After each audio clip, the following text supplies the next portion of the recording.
Yo, what's going on, guys? It's Ebook back on the Madden 17, and today we're going to go ahead and be taking a look at the Big Dime 236, which I'm going to be running in the Raiders playbook. So this blitz is going to be the Overload 3 press, once again, Big Dime 236 in the Raiders playbook. So before I get into it, there's a couple adjustments I want to make. First off is the third string cornerback. You can go ahead and put in your quickest cornerback / free safety, strong safety. Whoever in your secondary is fast enough to come in on a blitz, I will put him in there. So for the Eagles, it's going to be Ron Brooks.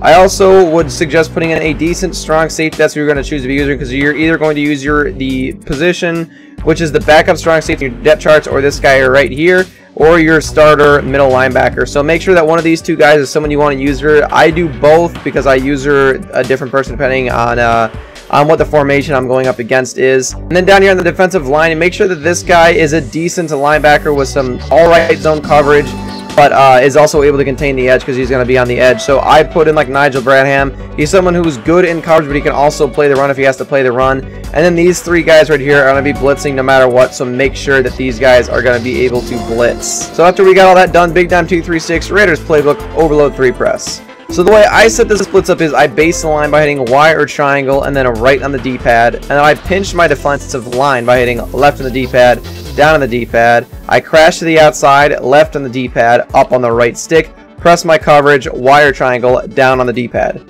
Then because I'm going to be using this guy, I'm also going to zone him out. You can put him in any zone you want if you're going to be using him. So that's A to do the to change his assignment, and then I'm also going to hit down on the right or on the D-pad just to put him in a hook zone. So that's pretty much the basic way of setting up. If you guys are having a hard time, if I went a little bit too quick for you, just pause it right here and try and get your coverage to look exactly like this. Where you want to do what you got to do, but this is what the coverage is supposed to look like. So actually, you want to take this defensive lineman and move him in a step because he's not sitting in the correct spot. Right there is probably acceptable. But fucking practice mode, of course, they never set the way that you want them to set. Then he snapped the ball, and then he should be screaming in the Bgap right there. It's actually a pretty quick Bgap too, because it's someone in the secondary, so they scream through pretty quick. So you shouldn't really have that issue where you move the guy in unless you're in practice mode like I am right now, because for some reason they just don't set correctly. If you do, it's not that big of an issue. Just move him over one step, because that's what it looks like right there. He might be a little bit further over normally, but that's about where he needs to be. They both need to be manned up with the center. You guys can see right there, the center is going to be able to choose either one he wants, and that's how you want it to look. So once again, same setup, looking at it just like that. We'll go ahead and snap the ball, and as you guys can see, once again, he's going to come screaming into the Bgap. There's also other ways that you could send this blitz. Well, pretty much you send it the same way, but there's other ways that you could cover or set up adjustments. Like if they're scrambling to the other side to avoid the blitz, what I'll usually do is just put this guy in a QB spy just like that, and I'll take my middle linebacker again. We still need him shifted over actually. Just like that. Hold it there. It's a little bit less consistent with sending 3 people, but you still shouldn't see an issue if they're not blocking anyone extra. The blitz should still come in at no issue like this. We'll go ahead and snap the ball, and as you guys can see, of course it gets picked up that time, but if for some reason it looked like the QB spy didn't actually QB spy there either. So same setup, we're going to go ahead and try it again. Like I said, it usually comes in, but I'm just going to go ahead and blame practice mode's inconsistent. That time it actually got hit with some nano detection. I haven't had that issue at all online yet. And this is actually pretty much became like my main blitz because it's super, super consistent. I barely have to put anyone in coverage, and it's really good against the run. So you guys can see the Bgap was actually a little bit too quick right there, and he actually gets nano detected. Like I said, I haven't had any issues with that at all.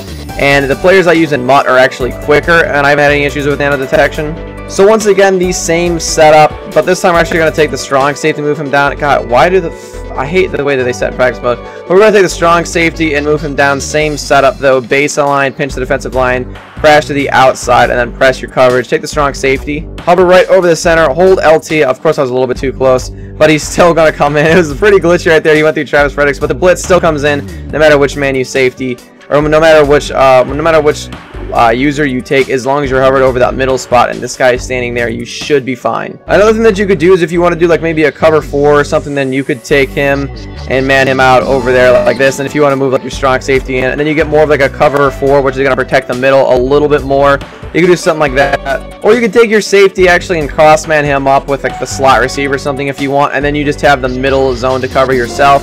Or you could take him also and then cross man him up with maybe the slot receiver, and then use the free safety, bring him down to the box. I've done that a couple times myself. I don't have any issues with it. Usually I'm able to drop back into coverage still. You guys can see the blitz still comes screaming in. The only time you really can't do that and use the safety is if you if you zone this guy out or put him in a QB spy, because when you do that, you're actually required to hold LT over the center a little bit longer when that guy is zoned out to just make sure that the blitz has enough time to get in, because if there's no one to contain the guard will eventually shift over and be able to pick up the blitz before it comes in, unless it gets nano detected. That's the only way it would come in quick enough, but then it's nano detected, so it still wouldn't come in. So that's the only situation where you have that issue. So if you're manning this guy up with someone or you're zoning him out, don't use the free safety, because it's just not going to work out, because you're not going to have time to drop back. But having said that, you could also zone this guy however you want. You can put him in a middle hook if you want, and then you could maybe curl him out as well. Since the side is stacked over there, if they're thrown to the sidelines, I would probably do something like that, and then just go ahead and hold LT. And the blitz should still come in. That it does is going to come screaming in, and we're going to get a sack. That's what I have for this video. I actually have other adjustments that I do to set it up to conceal a little bit better, but I'll go over that in another video. So if you guys like this blitz, you guys will like the other one as well, so make sure you subscribe to be able to get that one. And yeah, you know what, outro time. So if you guys like this video, if you guys did, definitely give a like, comment, subscribe, follow me on Twitter. It's going to be down in the description below. And as always, peace.